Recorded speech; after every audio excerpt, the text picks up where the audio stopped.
Yemen's Houthi group has claimed responsibility for a drone attack on Tel Aviv in Israel. The Iran-backed group said that its drone hit central Tel Aviv early this morning. The attack killed at least one person and left several others injured. Israeli forces struck southern Lebanon yesterday. The airstrike killed at least 5 people, including a Hezbollah commander. Hezbollah confirmed that the commander of its elite Al-Radwan operational unit died in the attack. Donald Trump has formally accepted his nomination as the U.S. Republican Party's presidential candidate. While speaking at the Republican National Convention in Milwaukee, Trump said that the Republicans would have an incredible victory. It was Trump's first speech after the attempt on his life on July 13th. Trump recalled his assassination attack at the Republican National Convention. He said that despite the attack, he felt very safe as he had, and I'm quoting, God on his side. Trump also lauded U.S. Secret Service officers for protecting him during the assassination attempt. Ukrainian President Volodymyr Zelensky has said that if Donald Trump is re-elected as the U.S. president, it'll be hard work for Ukraine. Zelensky said that perhaps Trump didn't understand what goes on in Ukraine, but he said he's willing to work with anyone who's in power in the U.S. Meanwhile, the current U.S. President, Joe Biden, continues to face mounting pressure to quit the presidential race. Former U.S. President Barack Obama is the latest Democrat to express concerns over Biden's candidacy. Earlier, former House Speaker Nancy Pelosi expressed doubts over Biden's ability to run for office. Now, moving to Bangladesh, protests against reservations in government jobs continue to rock the country. The death toll due to violent demonstrations has risen to at least 32. Yesterday, demonstrators torched the Dhaka headquarters of the state media broadcaster BTV. Protesters stormed BTV's premises and burnt down dozens of vehicles. Amid the ongoing reservation protests in Bangladesh, the authorities have launched a near-total shutdown of internet services.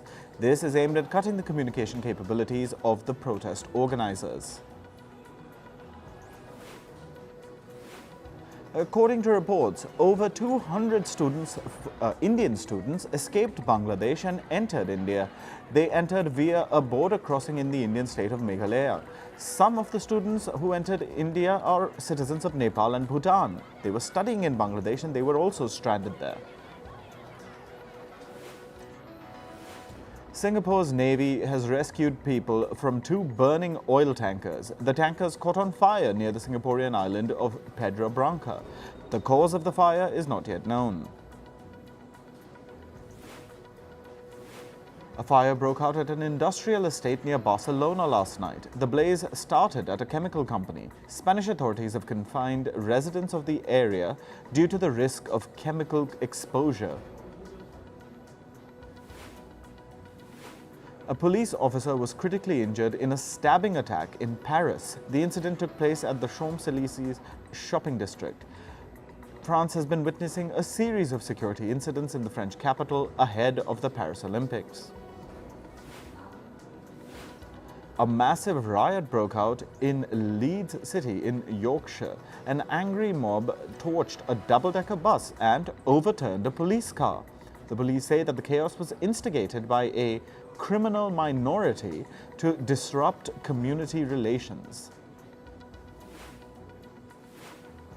At least 7 people have died due to a massive landslide in the southern Indian state of Karnataka.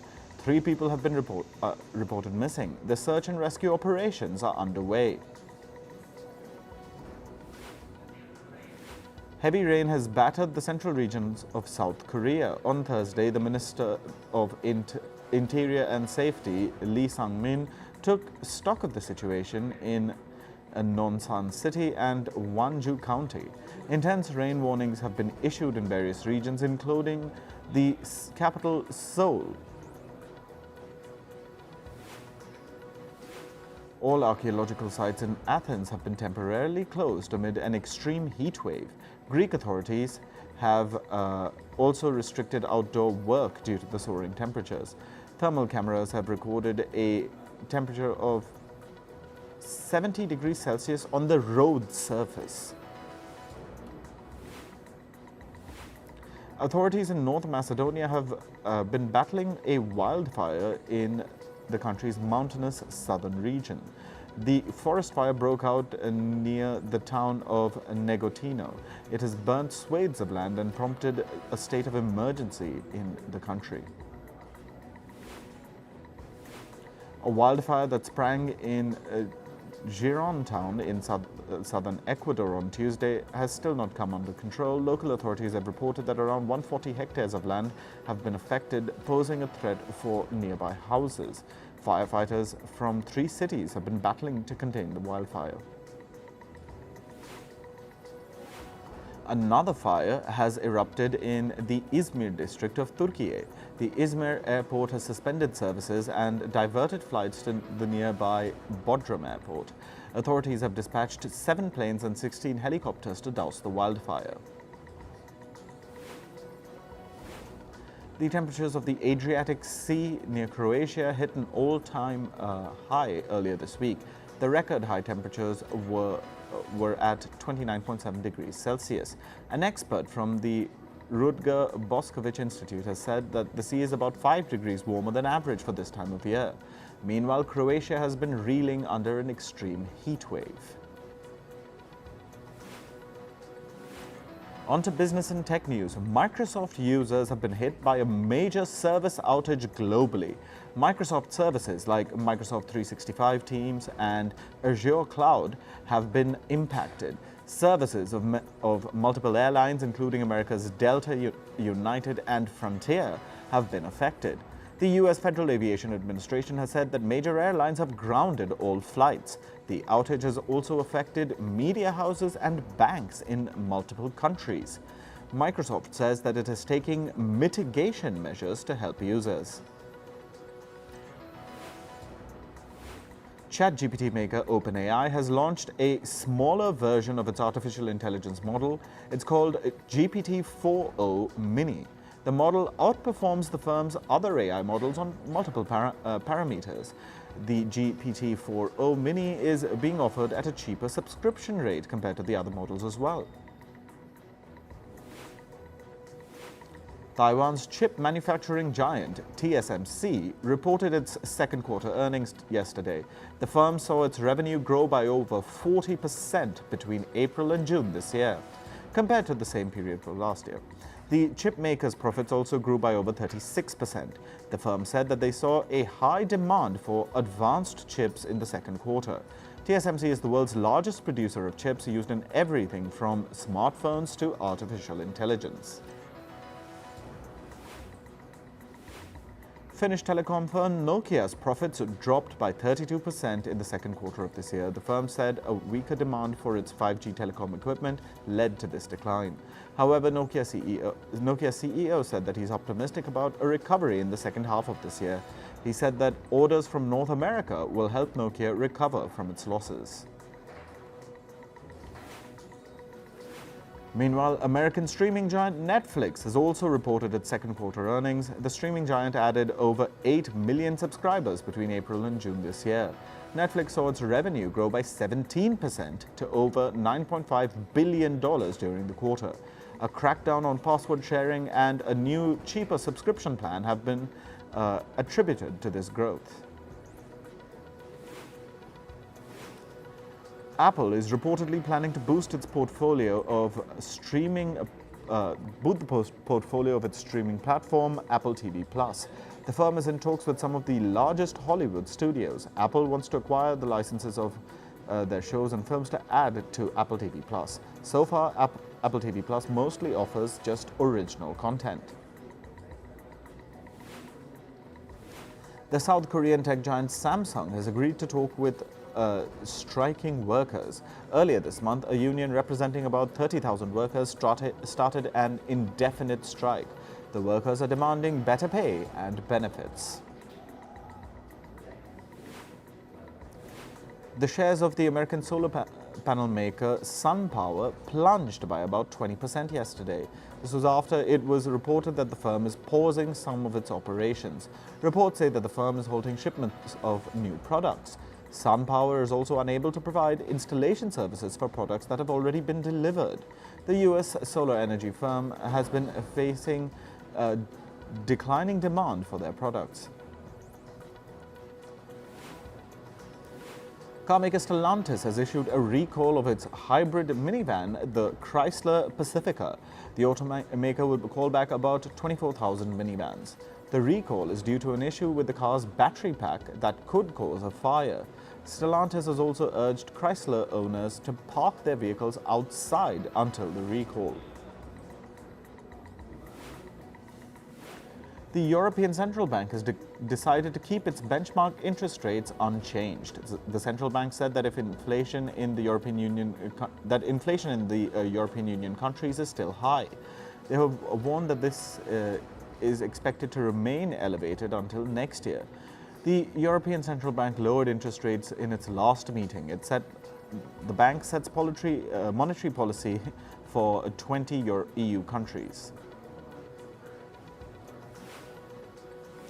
Moving to sports, we start with cricket. India star batter Suryakumar Yadav has been named as the Indian national team's new T20 international captain. Yadav replaces Rohit Sharma in the format, who retired after the recent T20 World Cup. His first assignment will be to lead the men in blue in a 3-match T20 international series against Sri Lanka.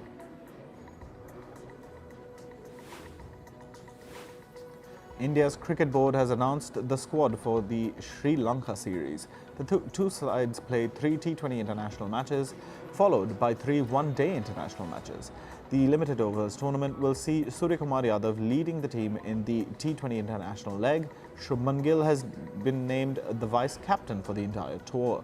The T20 international between Sri Lanka and India starts on July 27th.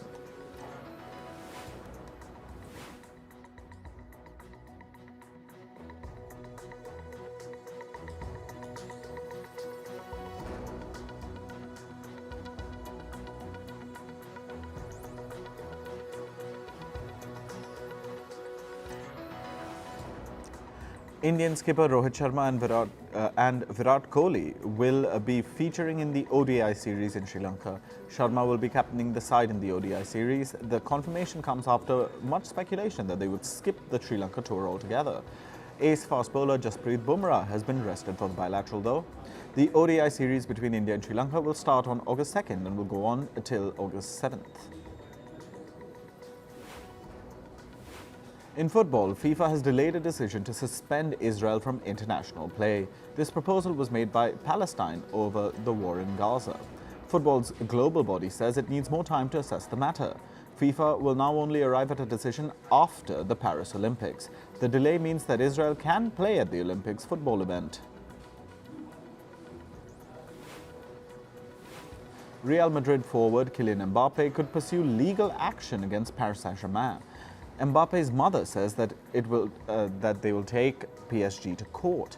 The case stems from bonuses and 2 months of wages that Mbappe is yet to receive from the French football giant. Kevin Sullivan became the youngest player to debut in Major League Soccer. The 14-year-old plays for the MLS team, the Philadelphia Union. He was called in as a substitute in the 85th minute during the team's match against New England Revolution. Sullivan entered the match with Philadelphia leading 5-1. In tennis, 22-time Grand Slam champion Rafael Nadal's Olympic preparations are on track. He is currently playing at the Swedish Open in the run-up to the Paris Games. Nadal defeated number 5 seed Cameron Norrie of Britain 6-4, 6-4 in straight sets. He will next play Mariano Navone of Argentina for a place in the last 4. India's Sumit Nagal has exited the Sweden Open. He suffered a straight set loss against Mariano Navone in the round of 16. Nagal, with this loss, missed out on a potential quarterfinal match against Rafael Nadal. Paris makes the final touches and ramps up security as the Olympics near. Organizers have cordoned off the river Seine. Police officials imposed a security perimeter on the banks of the river. Thousands of athletes will be parading along the stretch of the river during the opening ceremony on July 26th. The first batch of Olympic athletes arrived in Paris and checked into the official village. Athletes from Australia, South Africa, Japan, Uruguay and the United States were some of the first ones to come. The village, named Saint-Denis, is located adjacent to the city of Paris. Athletes will be housed in brand new apartments inside a complex. In entertainment news, Taylor Swift has released a new song from her album, The Tortured Poets Department. The track is titled, I Can Do It With a Broken Heart. Swift also released an instrumental version of the song. Taylor Swift performed in Swiftkirchen in Germany for her Eras tour. The concert was attended by her boyfriend Travis Kelce. He was spotted filming Swift while she performed the song So High School. Swift is also going to perform in Hamburg and Munich. The singer Joe Jonas is gearing up for the release of his first solo album in 13 years. He officially announced the release of Work It Out today. The song serves as the lead single for his upcoming solo project, Music for People Who Believe in Love. BTS singer Jimin has released his second solo album called Muse. It has 7 solo tracks from the South Korean singer. Jimin first announced Muse in June, following his first solo album, Face, which was released last year. American actress Angelina Jolie wants to settle her feud with Brad Pitt. She called on her ex-husband to drop a lawsuit involving their shared winery. The estate was co-owned by the two. The dispute arose after Pitt alleged that Jolie sold her shares without consent. Chris Hemsworth took to Instagram to wish his wife Elsa Pataki on her 48th birthday. The Marvel star then shared an adorable post captioned, "Happy birthday to this gorgeous lady." One of the pictures featured the couple on the sets of Thor, Love and Thunder. The God of Thunder met the Spanish actress in 2010 and they got married within months. The Boys Season 4 added a trigger warning to their finale. The disclaimer came in the wake of an assassination attempt on former US President Donald Trump. The 8th and the final episode of the alternate reality series was released yesterday. It centers around an assassination bid on a fictional president. Makers of the show even renamed the episode from Assassination Run to simply Season 4 Finale. American entertainer Jimmy Fallon's The Tonight Show marked its 2000th episode. He celebrated the milestone on the 18th of July. Fallon was presented with a cake with the show's logo as well. He was joined by celebrity guests like Sean Levy and Grammy-nominated band Glass Animals for the festivities. The comedian took over as host of the hit reality show in 2014. The supermodel Bella Hadid became the new face of a campaign that's being launched by Adidas. The footwear company is reintroducing its classic SL72 sneaker. It was first launched at the 1972 Munich Olympics. At least 11 Israeli athletes and coaches of the Munich Games were killed by Hamas. Israel has criticized Adidas for its decision to make Hadid the face of the campaign after knowing the fact that she is pro-Hamas. American comedy icon Bob Newhart has died at the age of 94. The news was announced by his publicist. Newhart died in Los Angeles after a string of illnesses. This was what the publicist cited. He was best known for the television shows The Bob Newhart Show and Newhart.